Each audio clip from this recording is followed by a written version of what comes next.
संत मती का अध्याय 23। शास्त्री और फरीसियों का पाखंड। उस समय ईसा ने जन समूह तथा अपने शिष्यों से कहा, शास्त्री और फरीसी मूसा की गद्दी पर बैठे हैं, इसलिए वे तुम लोगों से जो कुछ कहें वह करते और मानते रहो, परंतु उनके कर्मों का अनुसरण ना करो, क्योंकि वे कहते तो हैं पर करते नहीं। वे बहुत से भारी बोझ बांधकर लोगों के कंधे पर लाद देते हैं, परंतु स्वयं उंगली से भी उन्हें उठाना नहीं चाहते। वह हर काम लोगों का ध्यान आकर्षित करने के लिए ही करते हैं। वे अपने तावीज चौड़े और अपने कपड़े के झब्बे लंबे कर देते हैं। भोजों में प्रमुख स्थानों पर और सभागृहों में प्रथम आसनों पर विराजमान होना, बाजारों में प्रणाम प्रणाम सुनना और जनता द्वारा गुरुवर कहलाना, यह सब उन्हें बहुत पसंद है। तुम लोग गुरुवर कहलाना स्वीकार ना करो, क्योंकि तुम्हारा एक ही गुरु है और तुम सबके सब भाई हो। पृथ्वी पर किसी को अपना पिता ना कहो, क्योंकि तुम्हारा एक ही पिता है जो स्वर्ग में है। आचार्य कहलाना भी स्वीकार ना करो, क्योंकि तुम्हारा एक ही आचार्य है, अर्थात मसीह। जो तुम लोगों में सबसे बड़ा है वह तुम्हारा सेवक बने। जो अपने को बड़ा मानता है वह छोटा बनाया जाएगा, और जो अपने को छोटा मानता है वह बड़ा बनाया जाएगा। 7 धिक्कार। ढोंगी शास्त्रियों और फरीसियों, धिक्कार तुम लोगों को! तुम मनुष्य के लिए स्वर्ग का राज्य बंद कर देते हो। तुम स्वयं प्रवेश नहीं करते, और जो प्रवेश करना चाहते हैं उन्हें रोक देते हो। ढोंगी शास्त्री और फरीसियों, धिक्कार तुम लोगों पर! एक चेला बनने के लिए तुम जल और थल लांग जाते हो, और जब वो चेला बन जाता है तो उसे अपने से दुगना नारकी बना देते हो।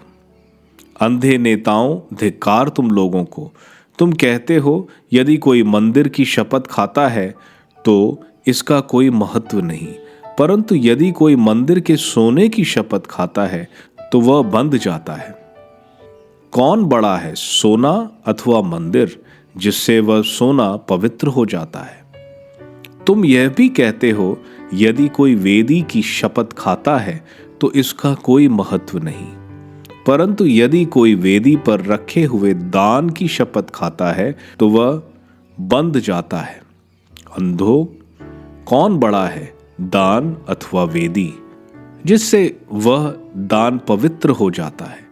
इसलिए जो वेदी की शपथ खाता है वह उसकी और उस पर रखी हुई चीजों की शपथ खाता है। जो मंदिर की शपथ खाता है वह उसकी और उसमें निवास करने वाले की शपथ खाता है। और जो स्वर्ग की शपथ खाता है वह ईश्वर के सिंहासन और उस पर बैठने वाले की शपथ खाता है। ढोंगी शास्त्रियों और फरीसियों, धिक्कार तुम लोगों पर!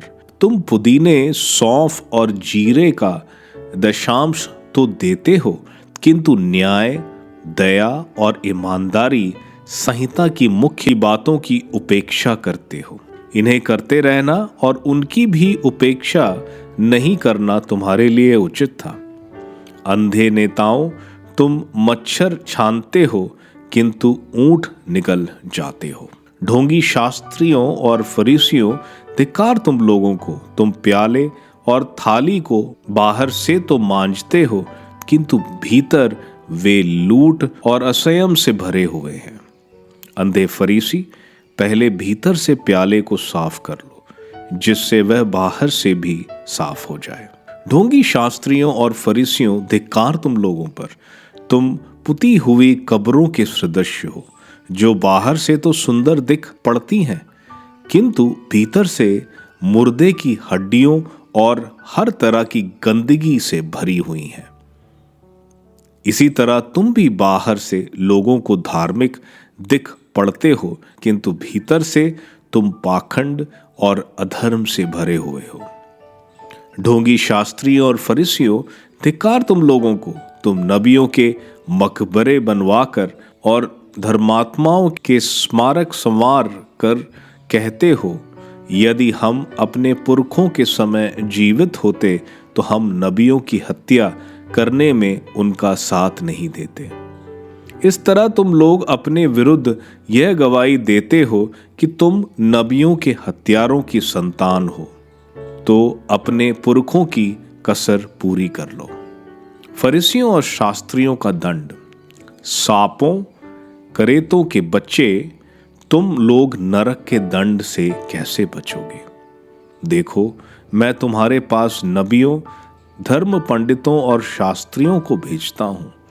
तुम उनमें से कितने को मार डालोगे और क्रूस पर चढ़ाओगे, कितनों को अपने सभागृहों में कोड़े लगाओगे और नगर नगर में सताते रहोगे, जिससे पृथ्वी पर धर्मात्माओं का जितना रक्त बहाया गया, धर्मी हाबिल के रक्त से लेकर बरखियास के पुत्र जकारियस के रक्त तक, जिसे तुम लोगों ने मंदिर गर्भ और वेदी के बीच मार डाला था, वह सब तुम्हारे सिर पड़े।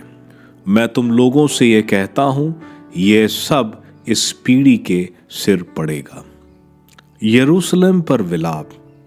यरूशलेम, यरूशलेम, तू नबियों की हत्या करता है और अपने पास भेजे हुए लोगों को पत्थरों से मार देता है।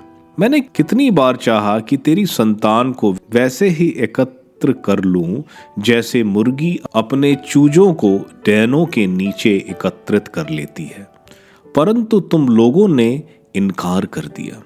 देखो, तुम्हारा घर उजाड़ छोड़ दिया जाएगा।